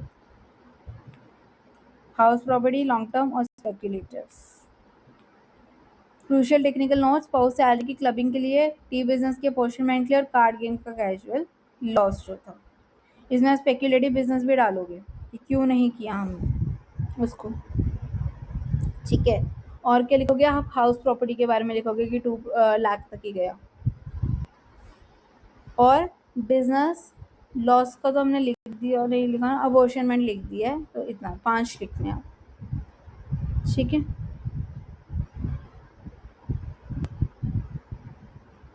नाउ हाँ एक और बात, जो हमारा लॉन्ग टर्म कैपिटल लॉस है वो खाली लॉन्ग टर्म कैपिटल गेन से ही जा सकता है, तो इसलिए उसको कैरी फॉरवर्ड करेंगे 8 असेसमेंट ईयर के लिए. सिंस जो 8 असेसमेंट ईयर है यहाँ पर अभी तक एक्सपायर नहीं होंगे, तो इसलिए उसको भी लॉन्ग टर्म कैपिटल गेन को भी एक्सपायर कैरी फॉरवर्ड करें. नहीं तो अगर एक्सपायर हो जाता तो फिर हम नहीं कर पाते उसको. ये पॉइंट लिखना था, you can add it also.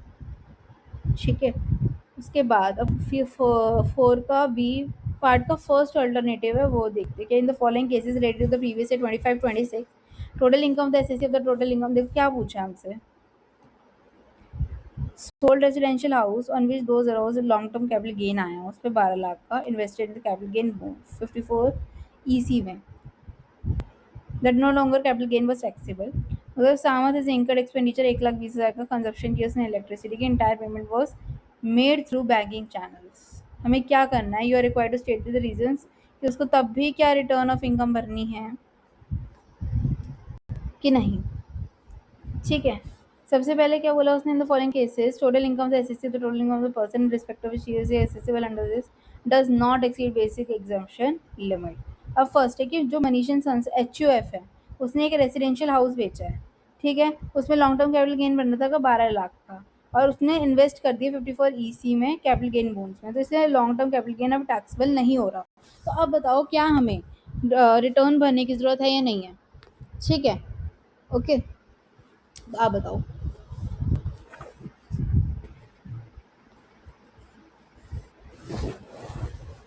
हमेशा जब 54 EC की बात हो रही होती है, ठीक है, और रिटर्न भरने की बात हो रही होती है, तो हम रिटर्न में 54 EC को इंक्लूड नहीं करते।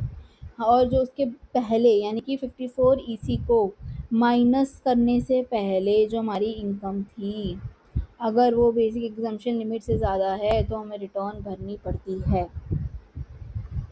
ठीक है, HUF whose total income without giving effect to section 54 EC exceeds the basic exemption limit, then it is required to file a return of its income on or before the due date under section 139(1). यहाँ पे क्या हो रहा है, total income without giving effect to exemption under section 54 EC is 12 lakh, जो कि basic exemption limit से ज़्यादा है। ठीक है, इसलिए HUF is required to file its return of the income for assessment year 26-27 on or before the due date under section 139(1). Answer देखो, mandatorily to file return, क्योंकि 6th provision of the 139(1) कहता है every person other than a company or a firm must file a return of the total gross income before claiming the capital gain exemption under section 54 हो, 54B हो, 54D हो, EC हो, F हो। जो हमारे EC दे रखा था, exceed basic exemption limit, since जो gross gain है वो 12 लाख का, जो कि बेसिक एग्जाम्पशन लिमिट से ज़्यादा, तो इसलिए उसको कंपल्सरी फाइलिंग करनी पड़ेगी। सेकेंड है sum of those incurred and expenditure of 20,000 electricity consume करिए। क्या था इलेक्ट्रिसिटी के लिए कि अगर वो 1 लाख से ज़्यादा हुई तो भरनी पड़ेगी, इलेक्ट्रिसिटी 1 लाख से ज़्यादा होता है तो if an individual has incurred expenditure exceeding 1 lakh towards the consumption of the electricity in the previous year, he would require to file a return of income even his income जो थी, टोटल इनकम जो थी, अगर वो does not exceed the basic exemption limit, since Mr. Samas has incurred expenditure of 1 lakh rupees in the previous year 25-26 towards the consumption of the electricity, he has to file his return of the income for assessment 26-27 on or before the due date under section 139(1). Simple. Yes, mandatorily, क्यों? क्योंकि statutory threshold high value transaction any person incur expenditure exceed 1 lakh towards the electricity consumption previous year में, तो उसको return भरनी पड़ेगी respective of the net taxable income, since rupees 1,20,000 higher है 1 लाख से, तो इसलिए उसको क्या करना पड़ेगा, फाइल करनी पड़ेगी रिटर्न। सेकेंड अल्टरनेटिव क्या बोला उसने, briefly mention the provisions income tax 1961 में regard to voting Aadhaar number under section 139A of the act. सबसे पहले 139A है क्या है क्या 139AA किसके बारे में,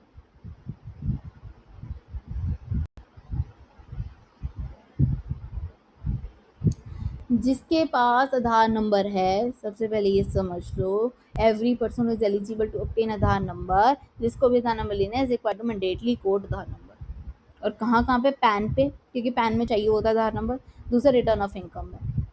ठीक है, अब जो प्रोविजन है ना 139A की कोडिंग ऑफ आधार नंबर कुछ में नहीं लगती, जिनके पास आधार कार्ड नहीं है, आधार कार्ड में आधार नंबर नहीं है या फिर एनरोलमेंट आईडी नहीं है, वो कहाँ पर है, अगर कोई असम में, जम्मू कश्मीर और मेघालय में रहता है, कोई नॉन रेसिडेंट हो, किसी की एज 80 ईयर्स और मोर हो ड्यूरिंग द प्रीवियस ईयर, या फिर वो सिटीजन नहीं है इंडिया का, क्या रेसिडेंट नहीं है, सिटीजन नहीं है, 80 या 80 से ज़्यादा का है, और यहाँ फिर वो असम, जम्मू कश्मीर या मेघालय में रहता हो, तो उसको ज़रूरत नहीं है आधार कार्ड की। नहीं तो जिसको जो एलिजिबल है ऑब्टेनिंग करने के लिए आधार नंबर, उसको तो मैंडेटरी है कोड करने के Aadhaar number in application for of the allotment of the PAN और in return of the income.